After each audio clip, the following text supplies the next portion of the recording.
Hey guys, Zane here with another quick one-take review, and today I wanted to talk about the new Maggie Rogers album, Surrender. Surrender is the fourth and latest studio album from singer-songwriter and pop musician Maggie Rogers, though I suppose it's more accurate to say it's basically her second album because, frankly, it's the second album she's released that anyone really cares about. Although she had done independent releases in the past, that was something that was obviously very familiar to her. She had done full-length albums and done demos and all of the like. She didn't even blow up until 2019 when she released Heard It in a Past Life, which just sent her skyrocketing into relevance and fame within the pop community, within the singer-songwriter community, within a lot of different communities. And although it was definitely a polarizing record in a lot of corners of the music geekdom world, I will say that it got a bit too much hate for its own good. I was just kind of hoping that she would evolve a bit more artistically, and although this is definitely a change in sound, it doesn't necessarily mean evolution either. Surrender often falls to the worst cliches of indie music, from poor enunciation on words, a lack of memorable songs, songwriting that ultimately feels a bit passionless overall, and a vocal delivery that is, to say the least, incredibly not unique.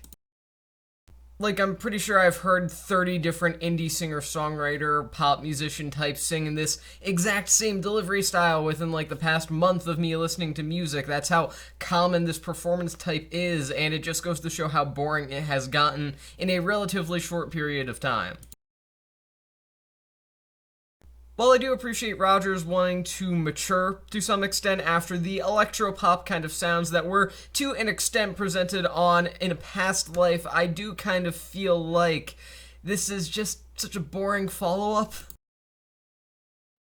I mean, I really don't like knocking on something that's obviously meant to be an artist growing up or just really maturing or evolving in some way, but this just feels like a full-on failure of a record, and while it isn't bad by any means, it is dreadfully boring.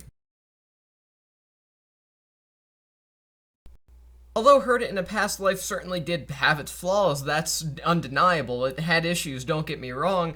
This record, Surrender, just kind of feels like it takes on the same issues and makes them even worse, and it kind of throws everything that made her previous effort good out the window, and it's just a shame because I really do feel like Surrender could have been a nice follow-up that saw Rogers just grow as an artist, and while she's obviously grown as an artist, it's just in a poor, unlikable, and generally just bland direction. I'm going to give this album 2.5 stars out of 5. My one take on this album is that although Surrender was definitely intended to be some sort of artistic evolution and growth for Maggie Rogers as a person and as a musician, it ultimately results in a record that is completely unmemorable and plays towards the same cliches that have been haunting indie singer-songwriter types for the past several years, much to the weakness of the record itself. So again, 2.5 stars out of 5, and with that being said, that's the end of this quick review, and I'll see you guys in the next one.